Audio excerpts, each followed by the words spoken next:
como e onde acontece o casamento civil.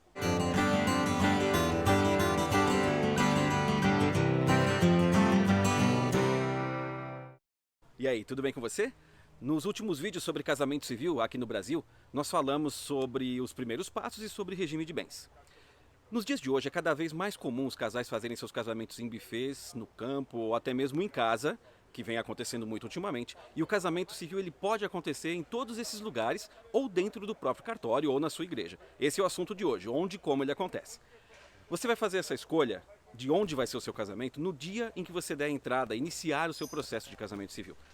O casamento civil ele pode ser realizado dentro do cartório sim, é até uma forma muito comum, a mais comum provavelmente, dentro do cartório de registro civil ou de um fórum, isso varia de estado para estado aqui no Brasil, mas geralmente é na presença de um juiz de paz e, se for o caso, do escrevente do cartório de registro civil onde o casamento está acontecendo. Tá? Isso é mais específico até de São Paulo e de alguns cartórios da região sudeste, mas como eu disse, varia muito. O casal vai até o cartório na data marcada, que você marcou para o casamento, acompanhado também de duas testemunhas que estarão lá no dia com o casal, que podem ou não serem as mesmas do dia que você deu a entrada no processo, e o rito legal é realizado ali perante o juiz e o oficial do cartório. Os noivos deverão confirmar as suas vontades, se eles estão lá de livre e espontânea vontade para se casar, e vão assinar o termo de casamento. O juiz faz a declaração de casados, entrega a certidão de casamento ali, na hora mesmo para vocês. Tá? Esse é o rito civil, é um rito que acontece rapidamente até.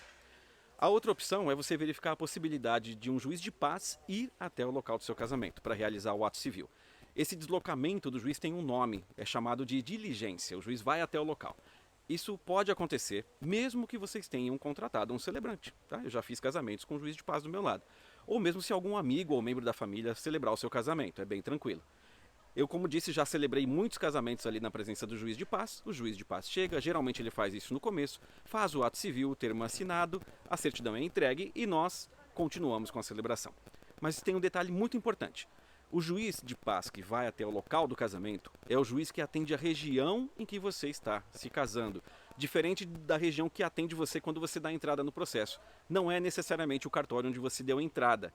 Nesses casos, o processo precisa ser transferido para o cartório que atende o local do seu casamento.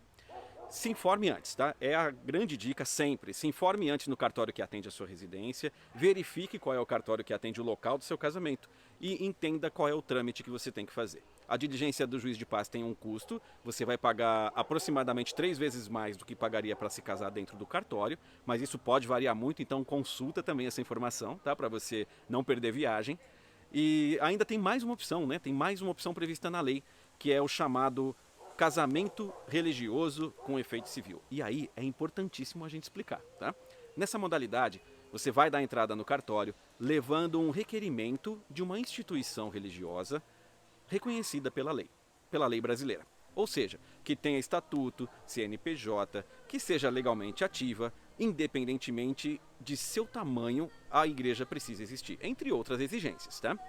A lei prevê que instituições religiosas aqui no Brasil, que é um estado laico, celebrem o casamento com validade civil. Isso está previsto na lei.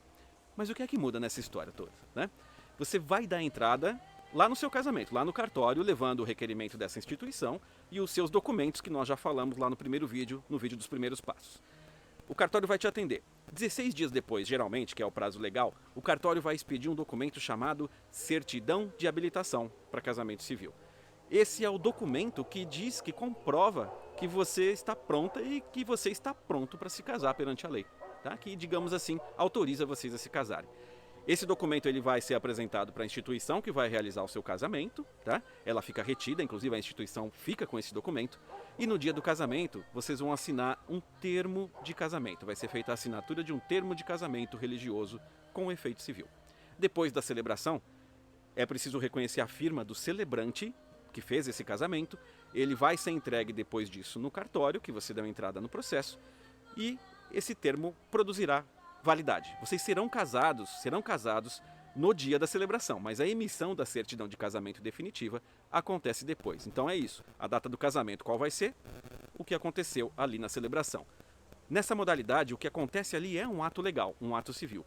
É o seu processo de casamento que vai ser encerrado no cartório assim que você entregar o termo, mas a data do seu casamento é a data que você escolheu para celebrar, tá? Isso sempre em todo o Brasil funciona assim. Mas e o celebrante? Mas e o celebrante de casamento? Onde fica nessa história toda? Bem, todo celebrante de casamento que oferecer para você a opção de casamento com efeito civil, ele dizendo isso para você ou não, esse casamento civil será nessa modalidade. Mas é importante que ele diga, tá? Isso é importante, é lei. Ou seja, o casamento ele será um casamento religioso com efeito civil. Então, além de checar a informação com o profissional que você escolheu, como é que ele vai fazer o processo, é importante você também checar a idoneidade da instituição que vai fazer o seu casamento. Tá? Qual é o vínculo desse profissional com essa instituição? Para saber se está tudo em ordem, para saber se está tudo funcionando bem e atendendo a todos os requisitos legais. Tudo isso para que você faça a escolha com segurança e tranquilidade, garantindo que seu casamento seja corretamente registrado, que ele não corra risco de anulação, que não corra nenhum risco para vocês. Tá? É muito importante.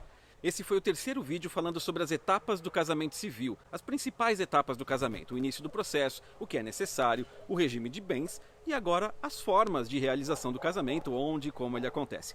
Os links dos 2 primeiros estão aqui na descrição do vídeo. E se você ficou ainda com alguma dúvida, quiser alguma informação, quiser saber mais sobre o casamento civil ou sobre o trabalho de um celebrante de casamentos, vem falar comigo. E quando você quiser casar, lembra sempre, quando você quiser casar, eu caso vocês. Até breve, um abraço.